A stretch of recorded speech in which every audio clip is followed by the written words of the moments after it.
front of you, I've provided a memorandum from Mr. Roth, the Assistant Superintendent, that refers to the number of transfers as of this past Friday, most notably in the Elberton attendance area. If I could just take a moment and read his short memo, and then I'm sure you will have a discussion on it.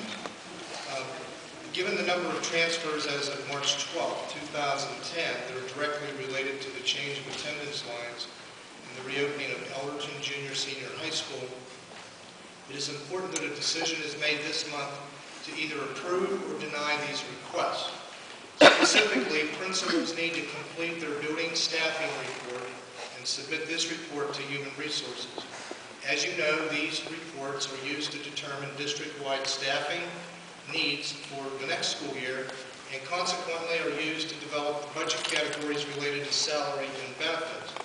Typically, these reports are done in early March with subsequent staffing meetings with Human Resources. Given this year's circumstances with transfer requests, the staffing reports will not be completed until early April.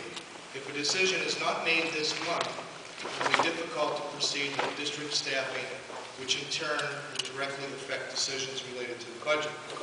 Just one other comment, it is critical that a decision be made this month because we're already 4 to 6 weeks behind. And obviously the student transfers have a direct correlation to scheduling of students, staffing, and the budget. What I would point out to date, and keep in mind when our transfer letters or assignment letters went out to our parents these past couple of weeks, the deadline for getting the request in happens to be March 17th, this Wednesday. The total requests at the elementary level, and you can see it on the backup sheet, number 16. The secondary student transfer request, number 64. Wow. And we, as I said, we need to have that decision, first order discussion on the board. We're hoping that tonight we will provide, general consensus in some way to handle these. We're not handling it, it's a board decision. Well, I'm not real sure. As far as I know, what I've heard before coming onto the board, and since I've been on the board, we haven't denied any transfers, so I'm not sure what the decision would be. These are the people that are requesting the transfer. These are going to be the transfers. And that's what we're saying. And a lot of these are, there's things in here such as kids that should go to KT going to Elberton and vice versa, and they're scattered throughout every grade. I mean, it's not like any big impact on any grade that I see. And there are actually some kids transferring into Elberton from the other high schools also. There's a simple procedure for transfers. There's a policy in place. Adhere to the policy. Mrs. Stitt said she I would think not that's what the deny. administration has tried to do in providing the information. What Ms. Stitt has pointed out, there are different transfers from different schools. Some, in the case of elementary, there are 2 students requesting to go to Elberton Elementary, and then there are 4 requesting to go to Elberton. Let me ask you this. How many of these requests, in other words, are grandfathered, possibly? None. What we did, all of the letters went out to the parents in the 4 municipalities in the Elberton attendance area, were only, or these requests only reflect any transfers that were granted during the 2009-2010 year. Anybody before that, they're already in the system according to the policy. So we didn't feel that it was fair to go back a number of years. So it just strictly deals with the current year under the current circumstances. I know we're going to discuss the preliminary budget for next year under other, but just out of curiosity, are these transfers taken into account when comparing the 2010-2011 budget? Well, they will be, because as I said earlier, we have to take care of the scheduling of students. That impacts, obviously, staffing, where staff assignments will be made, and then it has a direct impact on the budget that will be adjusted accordingly. That could potentially be a huge adjustment. Well, when we get to the budget discussion later here, you'll see a document that, by formula, for example, we allocate dollars per student each of the secondary buildings, elementary as well, but in this case, secondary allocation, it's based on current projections of where students will be. It does not reflect any approval of student transfer.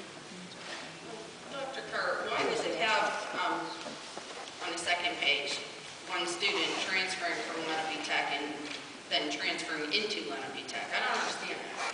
See, in the middle of the page, how it has, Lenape Tech, and it has like Fort City / Ellerton.